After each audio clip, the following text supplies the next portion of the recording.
இந்திரா, தமிழ்நாடு அரசு அனைத்து சுகாதார செவிலியர் சங்கத்தின் நிறுவனர். எனக்கு மதியானம் வந்து ஒரு 2 மணியை போல் ஃபோன் கால் வந்தது. தாமரங்கோட்டையில் நைட்டு 12 மணிக்கு வந்து ஒரு ஸ்டாஃப் நர்ஸை ஒருத்தன் வந்து கட்டி பிடிச்சி தகாத முறையில் நடக்க முயற்சி பண்ணி கத்தியால் குத்த வந்திருக்கான். அந்த பொண்ணு பயந்துட்டு போய் ரூமை எடுத்து பூட்டியிருக்கு. அந்த கிளாஸ் டோரை உடச்சிக்கிட்டு அந்த உள்ளார அந்த கிளாஸ் வழியாக உள்ளே திறந்து விரட்டியிருக்கான். அது உயிர் பயம் வந்து மெயின் ரோட்டுக்கு ஓடி இருக்கு. அவர் பிரசிடென்ட் யாரோ பழைய பிரசிடென்ட்டா அவர் வந்து வண்டியில் அழைச்சிட்டு போய் அந்த பொண்ணை பாதுகாத்திருக்காரு.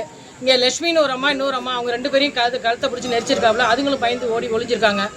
ராத்திரி 12 மணிக்கு நடந்திருக்கு இந்த இன்சிடென்ட். இப்போ ஆரம்ப சுகாதார நிலையத்தில் பார்த்தீங்கன்னா அக்கு வேற ஆணி வேற பிச்சு போட்டிருக்காவில். அந்த எந்த நடவடிக்கையும் காவல் நிலையம் எடுக்கல. காவல்துறை வந்து ராத்திரி வந்து பார்த்துருக்காங்க. மதியம் 12 மணிக்கு வந்து இன்வெஸ்டிகேட் பண்ணியிருக்காங்க.